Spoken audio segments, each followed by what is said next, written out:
Hey guys, welcome to another video. Today we'll be talking about how to transfer Apple Cash to debit card instantly. So let's get started. First of all, go to Wallet app on your iPhone and tap to your Apple Cash card. Right after that, all you need to do is transfer menus. In order to do that, tap the More button, which is more recognizably three dots, and select Transfer to Bank.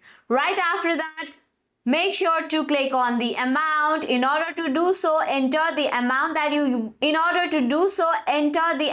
you wish to transfer and tap to Next. Right after that, select Speed. In order to do so, choose Instant Transfer. Usually it takes up to 30 minutes. Now verify